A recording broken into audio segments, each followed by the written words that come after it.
It's Sunday morning. It's finally here. We're leaving on a 15-day road trip, and I can't wait. Tonight we're going to stay in Needles, California, but along the way we've got a few stops we want to make, and we want to share it all with you. But before we actually get on the road, there's one more stop that I gotta make.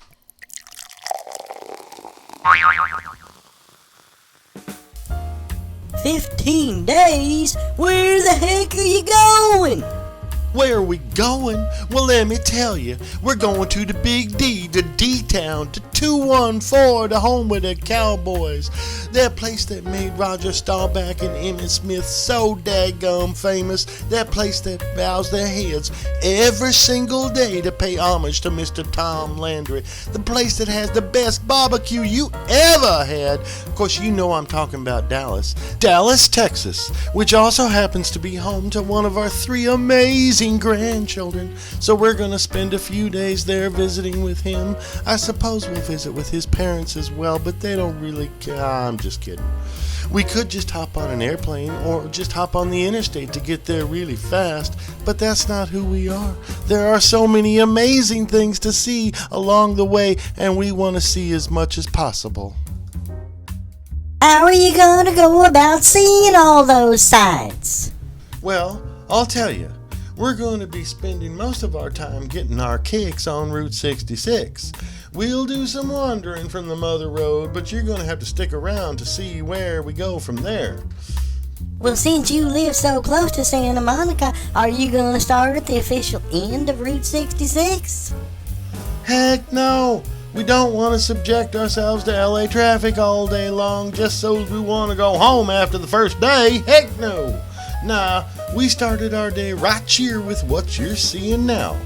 A drive down the official route of the Rose Parade in Pasadena, which also happens to be a part of the old Route 66. Now, as we traveled through beautiful downtown Arcadia, California, we came across this majestic wonder that, quite frankly, we had no idea it was even here. Well, what, pray tell, is that thing? Well, let me tell you. This building is from a bygone era of whimsical architecture that, like huge green dinosaurs and giant muffler men, stood out to beckon travelers to come on over. Now, this place is a Dennys. You know, that place you always stop at when you're feeling like pancakes at 2 or 3 in the morning. But this here Dennys, it used to be a Van de Kamp's bakery and restaurant, a company that started out in 1915 selling potato chips, but switched to baked goods because, believe it or not, there was a potato shortage early in the 1920s. At one time, there were over 90 of these magnificent windmills on the West Coast, but sadly, this is the only completely intact one to remain. It's a long story of how Dennys ended up with this building and how Van de Kamp's pastries are now only sold in certain grocery stores, but thankfully, with the help of the insisting people of Arcadia, California, this here building still graces this corner of Route 66. Now, as we travel a little further east, we come to the city of Monrovia. The place we gotta see here is the Aztec Hotel. Situated on what was the first of many Route 66 alignments, with all the changes they were always making to the old Mother Road, let me tell you, the entire route can get very convoluted in places, and that can't be more evident than in Southern California. I've done a lot of research on this, and the whole this alignment and that alignment thing confuses the heck out of me. However, I do know that the Aztec Hotel sits on what was the original route. The hotel was built in 1925, actually before Route 66 became an official highway, and it is an absolute glory to behold. So right now, I'm going to step aside, and I'm going to let Annette tell you about this place. Well, that's good. She looks and sounds way better than you do anyway. Shut up, Clem. Thanks, Michael, and thank you too, Clem. As Michael mentioned, the Mayan-themed Aztec Hotel was built in 1925 and was frequented by big names like Tom Mix, Clark Gable, and Bing Crosby. We thought we were just going to drive up, get a few shots of the outside, but were surprised when the caretaker invited us in, showed us around a little, and said we could take all the pictures we wanted. Yeah, I got about 2 minutes into filming, and that's when the battery on my camera died. When I replaced it with a brand new battery that I had just bought, I got a message on the camera saying that the battery was incompatible. Okay, lesson learned. Try it out before you actually need it. Fortunately, Annette was busy taking pictures with her cell phone, so at least we didn't leave without any images. Yeah, apparently they had just started opening the restaurant for breakfast the day before. The hotel has been closed since 2009, except for the bar. The property has, however, been rented out for movie shoots and events. One of the movies was Bad Santa, so we got to sit in the bar stool where Billy Bob Thornton sat during one of the scenes of the movie. I wish we would have taken a picture there. Since its opening, the Aztec Hotel has been riddled with financial troubles, rumors, and scandals. 1927 saw the official proclamation of Route 66 as America's Mother Road, and for some time, business was booming. Much of that business, however, was said to have been a speakeasy in the basement, and that brought about more scandal. Then the 1930s saw the Great Depression and a Route 66 alignment change that would bypass the Aztec, so business suffered. But in 2012, it was purchased by new owners who have been hard at work restoring it to its former glory. We were so fortunate to have been able to see some of the work close up and look forward to the grand reopening. A little further east is a town called Glendora, California, and that's where you'll find this place. Yes, I'm talking about the Donut Man. Being a new place by Mother Road standards, it has become a must-stop for Route 66 travelers. In 1972, Jim and Mayoko Nagano opened a Foster's Donuts at this location, but by the mid-1980s, Jim had enough of Foster's and wanted to become his own boss, so he fired the franchise, kept the building, and started making donuts the way he wanted. At that point, his only real quandary was what to name the new business, so one night, as he was out having dinner with some friends, a little girl recognized him and said, Look, Mommy, it's the Donut Man! And that's how the name was born. The Donut Man is legendary for their fresh fruit donuts. The fruit is all sourced from local farmers, and like all the delicious delicacies there, they are completely made by hand every single day. Now that we've gotten our sugar fix at a place that's relatively new by Mother Road standards, it's time to head on down the road a spell to visit an old place we've wanted to check out for a really long time. Fill her up with Ethel, and don't forget to check the oil and wash the windows. Exactly, Clem. That's the way it was up until not so long ago, really. Self-serve wasn't even a thing until the late 70s. I know, I was there. My first job was in 1975 pumping gas. If you do any traveling along Route 66, you're sure to find a plethora of old gas stations made to look exactly how they looked back in the day. The Cucamonga service station has to be one of the best examples of really old filling stations, as they were called. Meticulously restored, this is sure to transport you back to simpler days. As we walked into the front door, Annette found the old service bell that every filling station had back in the day.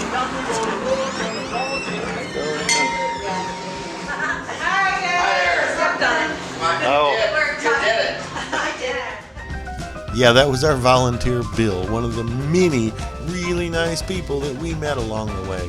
But I'm going to step aside and let him tell you a little bit about the history of this place. It's been here 108 years. And we have some pictures up here, a little history of it. And in 1915 it was built.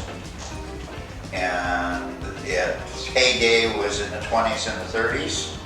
And then it sort of tapered down in the 50s, 60s, and in the 70s it was because the place built up and other stations were bigger and fancier.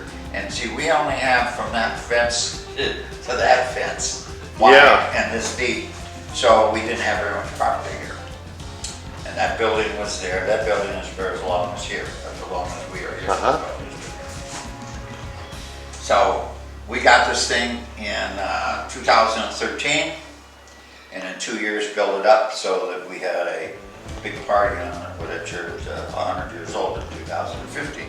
So now we have on this side of this station, we have a little showroom where you could buy gifts and hats and shirts and so forth. Yeah. And that's to support us because we get no income from anything but what we generate here and a car show we put on once a year. Oh, nice. When is that? That is actually this coming weekend. 15th. Really? Yep. Figured.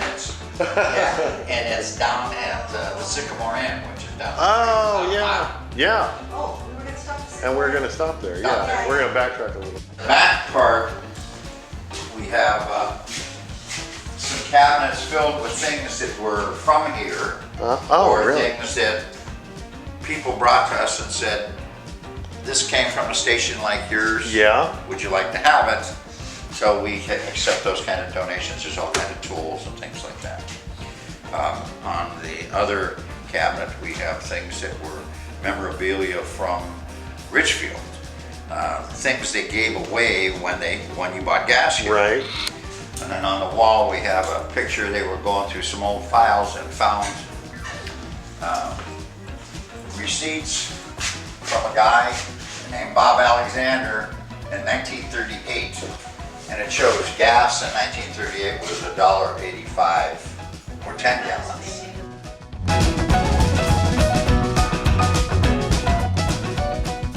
So there was a wow. movie with Angie Dickinson way back, and they used us. Here's our garage. Here's the garage in the back, and here's the station right here. Made it look like Sweetwater, Texas, but it wasn't Sweetwater, Texas. Obviously. Yeah, Angie Dickinson. Boy, let me tell you, I had a thing for her when I was in high school. Used to stay up late all the time to watch her on Johnny Carson. She's 91 now. I don't think I'd feel quite the same. By this point, it's really starting to get later. We haven't even had lunch yet. We don't know where we're going for lunch. And we still have quite a few stops to make before we get to Needles, California tonight. And we're not even 20% of the way there yet. So we probably ought to think about getting out of here and heading on down the road, don't you think? Yeah, you better put the pedal to the metal.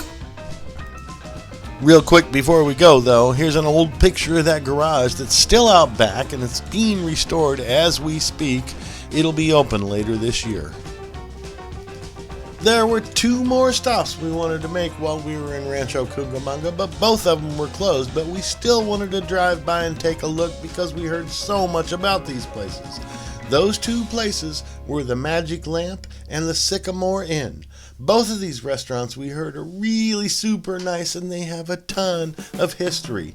The Magic Lamp goes back to 1955 and was built specifically as a Route 66 stop, but not the kind you generally expect from a road stop restaurant. No. This place, it has high-end furnishings, fancy tablecloths, vested wait staff, beautiful wood paneling throughout the place, and stained glass windows that give it that really fancy romantic feeling. You know what I'm talking about? The Sycamore Inn is less than a block away from that, just across the street. Its history dates all the way back to the mid-1800s, well before Route 66 was even a consideration, even before there were paved roads. This place had sycamore groves, and it was a cool respite for weary travelers going between San Bernardino and Los Angeles. So a guy named Billy Rybottom built this place to serve those weary travelers as well as some of the local settlers. Since we're not stopping, I'm not going to go into a lot of detail on this place, but I encourage you to get out and check it out yourself. Driving through Rialto on our way to San Bernardino looking for lunch, and I look across the road and what do I see? This place! It's a burger chef! Wait, no, it's Chris's Burgers, but it looks just like a burger chef. The same kind of place that I grew up with in Indianapolis, and I had no idea they ever came out here. But apparently they did, and now it's at Chris's Burger in Rialto, California. So when the show Mad Men needed to film a scene depicting a burger chef in 1965, this place fit the bill perfectly. And for us, it was the perfect spot to grab a quick bite to eat on our way to the next Route 66 stop, which happens to be San Bernardino and this place. Look at this. Look at this! Oh my gosh! Oh, yeah! The Wigwam Motel! And can you tell we're excited to see this place? Oh my gosh! Wow! It's the Wigwam Motel! Look at this place. Can you believe it?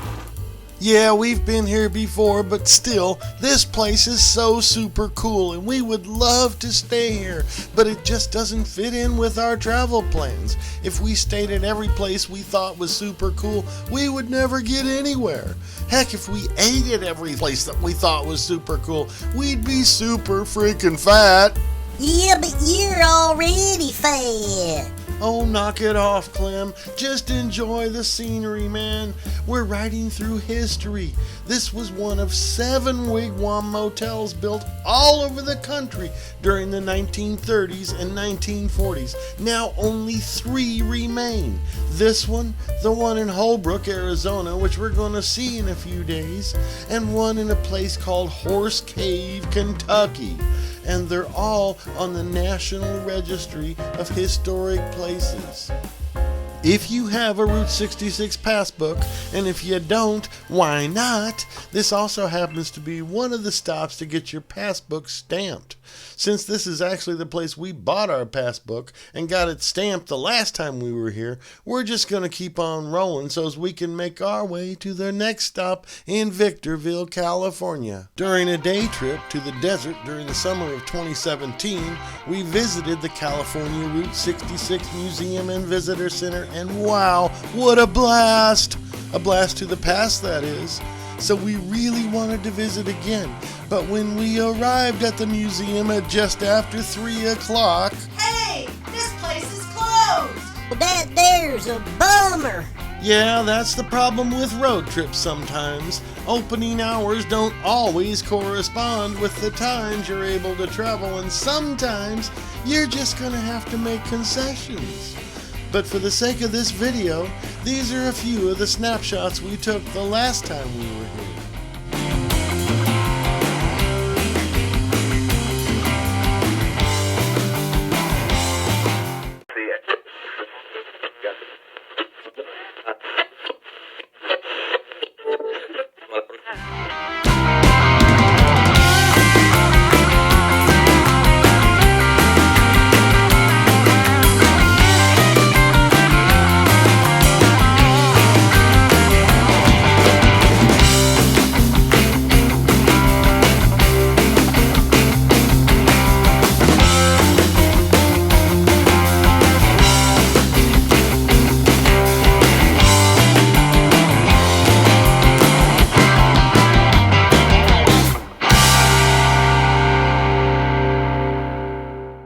Now it's time to head on up the road a spell.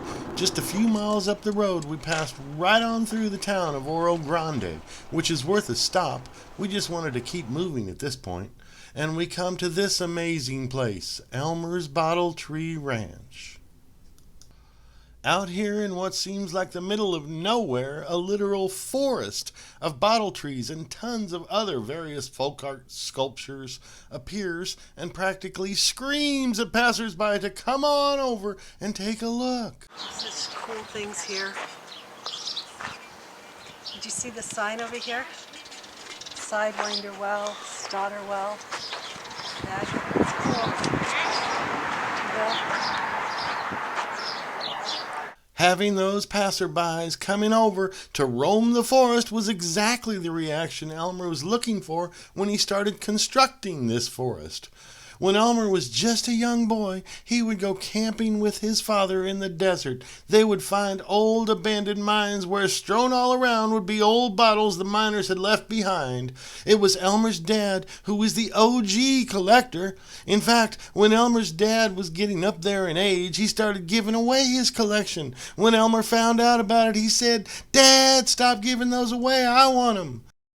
Elmer Long was born in 1946 and after moving to the desert in 1970, got married and raised 2 sons while he worked as a welder at a local cement factory. Probably looking for a way to display his massive bottle collection, he created his first bottle tree in 2000 and stuck it out by the road. Shortly after that, he noticed that people driving by would stop and take pictures of his creation. So 2 years after that first bottle tree, at 55 years old, Elmer told the cement factory where he worked, "I done had it with you, I quit." so he retired early and worked full-time building what you see here today. Anybody back there? Says they're open. It does. It says they're open. I don't see nobody working here. Well, guess we should wander on down the road. Back in 2018, on June the 2nd, we were very fortunate to have met Elmer. But almost exactly 1 year later, surrounded by friends and family on June 22nd, 2019, Elmer passed away peacefully, but not without leaving a lasting legacy that people travel to from all over the world to marvel at his creations. Now, once again, it's time to head on down the road. Just like about everywhere on Route 66, there are plenty of abandoned buildings along the way that a lot of people like to take the time to explore, and unfortunately, vandals like to destroy, but we've only got so much time on this trip, so we'll just slow down at those places and take a gander as we roll on by. And normally, we'd make a stop or two in Barstow because there's so much to see there. Besides all the cool mid-century motels along Route 66, along with their amazing neon sign, there's an old Harvey house designed by renowned architect Mary Jane Coulter, who I'm sure we'll talk much more about during our travels throughout the Southwest. That amazing Harvey house now houses the Barstow train station, an amazing train museum, as well as a Route 66 museum that's definitely worth taking the time to see, but we've been there in the past, and we need to get on down the road if we're ever going to make it out of California. Amboy Crater. Never been here. Decided to stop. Saw the sign. Let's go. Just before we reached the town of Amboy, I saw the turnoff to Amboy Crater and said, "What the heck? I've wanted to see this crater for a long time, so this must be the time." There's about a mile-long paved road off of Route 66 that leads to a parking lot. From there, it's about a 1.5-mile hike with 400 feet of incline to get to the top of the mountain, which, up until a mere 10,000 years ago, was a very active volcano. It's only from there that you'd be able to see the crater itself, but given that it was over 100 degrees outside and we didn't have a lot of water, we just decided to take a look from the observation deck, which is about 200 yards from the parking lot, and it's an easy walk up the sidewalk. If you've ever driven the stretch of nearby Interstate 40 or even here on Route 66 and felt as though you were on another planet, you weren't far off with your imagination. The scientists at NASA thought the 24-square-mile lava field that surrounds Amboy Crater was similar enough to the surface of Mars to use this area as testing grounds for the Mars rover. Now we go about 2 miles east and we come to the town of Amboy, which was settled in 1858 as a watering station for the steam engines of the Atlantic and Pacific Railroad. It was the first of the watering stations that would be stationed every 8 miles through the Mojave Desert and would be named alphabetically. After Amboy, there was Bristol, Cadiz, Darby, and so on and so forth, all the way through to Needles, which is where we'll be staying tonight. The invention of diesel engines would bring about the demise of most of these towns since watering stations would no longer be needed, but the introduction of Route 66 in 1926 would revitalize many of these towns, including Amboy, which was already a stop on the National Trails Highway. So in 1938, Roy and Velma Crowell purchased the town of Amboy and would open Roy's service station, and later, with the help of their son-in-law Buster Burris, they'd open the motel and cafe and keep the town operating 24 hours a day. Being the only stop on the highway for miles in either direction, Amboy was a really bustling stop, especially in the years after World War II. But in 1973, Interstate 40 would bypass Amboy and business took a nosedive. So Roy sold his share of the business to his son-in-law, who would later sell to investors. When those investors defaulted, the town then became the property of Buster Burris's widow, his second wife, Bessie Burris. So in 2005, Bessie put the entire town up for sale on eBay. With no offers, a man named Albert Okura heard about the listing. Mr. Okura was the founder of the Juan Pollo chicken restaurant chain in Southern California and the owner of the unofficial McDonald's Museum, which sits on the property of the very first McDonald's restaurant in San Bernardino, which also happens to be on one of the first alignments of Route 66. And because of a conversation he had years earlier with a mentor, he had a desire to own a town. So in February of 2005, he offered Bessie $425,000 in cash, along with a promise to restore the town. That offer was accepted, and Mr. Okura, along with his son Kyle, set out on a long, painstaking process to bring Amboy back to life. Since then, the cafe, gift shop, and gas station have reopened after about $100,000 investments and many headaches to bring it up to code, and ironically enough, figuring out ways to get water to a town that started as a watering station for trains. And in November of 2019, they had a big party. 500 people showed up in Amboy to celebrate the completed restoration and relighting of the iconic 50-foot Roy's Motel and Cafe neon sign, which may very well be the most photographed sign in the world. I've only seen pictures of that party, but man, I wish I could have gone. I didn't know most of this until we returned home, and I started doing more research for this here video. I only knew that the big sign in the middle of the Mojave Desert was something that I had to see in person. But what I found out truly saddened me. In January of this year, after a series of health problems, Albert Okura lost his life to sepsis at the age of 71. He was a man who worked hard, took risks, and gave so much to his family and his community, hosting parades and car shows, opening museums, giving more than anyone else to the San Bernardino Boys and Girls Club toy drive at Christmas each year, and so much more. He was the owner of a town that has touched the lives of thousands.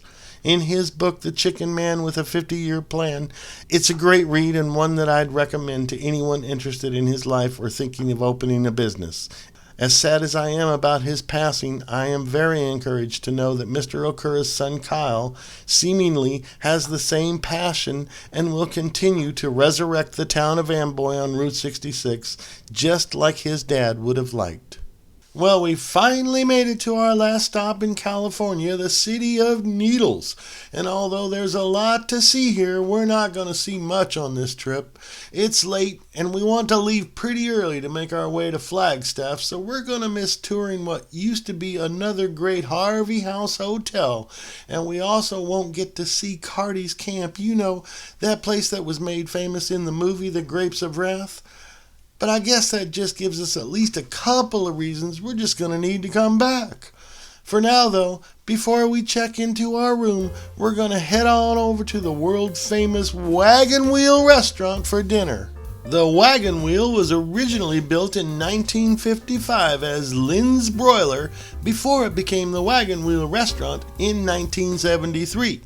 The homemade food, historic Route 66 location, and of course, all of the long-term employees have made Wagon Wheel a favorite among locals, travelers, and many a trucker alike. who make this a regular stop. Famous for their chicken fried steak, I, of course, had to give that a try. Annette had the pot roast with all the fixins, and we both thoroughly enjoyed our dinner. Ooh-wee! That there looks like some good victuals. Yeah, it was delicious. We had also heard that it was here at the Wagon Wheel that you can get a picture with Spike. What in tarnation? Who the heck is Spike? You don't know who Spike is? Well, let me tell you, he was the brother of Snoopy. You know, Charlie Brown's dog. Spike would make an occasional appearance in the Peanuts comic strip when he would visit Snoopy from his hometown in no other than Needles, California. Turns out, Charles Schultz, who was the creator of the Peanuts comic strip, actually lived in Needles for a short time as a child. So Spike was really his way of paying homage to the city. But when we walked around and couldn't find Spike, we asked where he was, and the girl that we spoke to told us he had been moved to a museum, or so she thought, and she wasn't really sure if he was ever coming back. Oh well, he's somewhere in Needles, and I guess that's just one more reason we need to come back.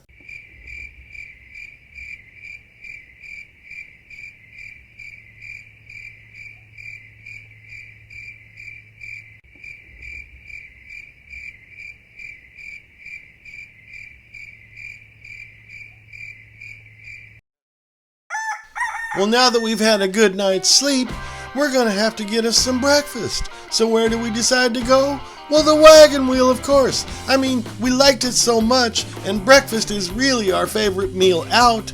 We decided to give it another shot, and it was delicious. After that, we went on down by the river and had us a cup of coffee at a place called The Bean. Big shout out to The Bean for their delicious fresh roasted coffee. Now it's time to cross the Colorado River and go on over into Arizona, and we'll catch you on the other side.